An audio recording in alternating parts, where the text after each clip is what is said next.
உலகமே ஒரு பெரிய எரிசக்தி போருக்கு தயாராகிக்கிட்டு இருக்கு. மார்ச் 28 வரைக்கும் இருந்த அமைதி இப்போ இல்ல. ஒரு பக்கம் ஹார்முஸ் நீர்ச்சந்தி, இன்னொரு பக்கம் செங்கடல்.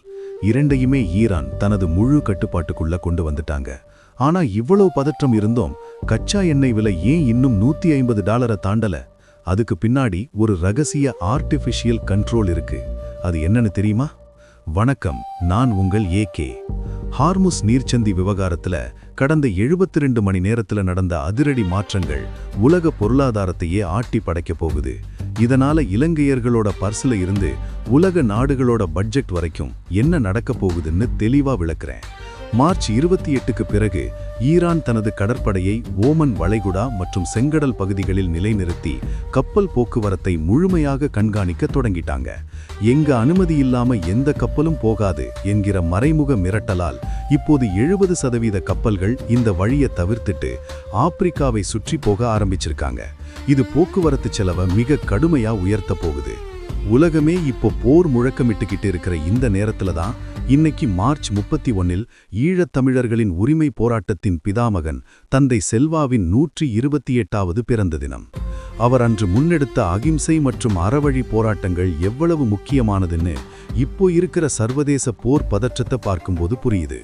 ஒரு பக்கம் ஆயுதங்களால் உலகமே அழிவை நோக்கி போகும்போது தந்தை செல்வா போன்ற தலைவர்கள் காட்டிய அந்த அமைதி வழிதான் உலகிற்கு நிரந்தர தீர்வை தரும். 128 ஆண்டுகளுக்கு பிறகும் அவருடைய கொள்கைகள் இன்றும் பொருத்தமாகவே இருக்கிறது.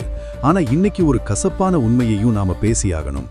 தந்தை செல்வா எத்தனையோ தியாகங்கள் செய்து உருவாக்கிய அந்த பாரம்பரியமிக்க இலங்கை தமிழரசு கட்சி இன்னைக்கு என்ன நிலைமையில இருக்கு? அவர் காட்டிய அறவழியும் கொள்கை உறுதியும் எங்கே போச்சு?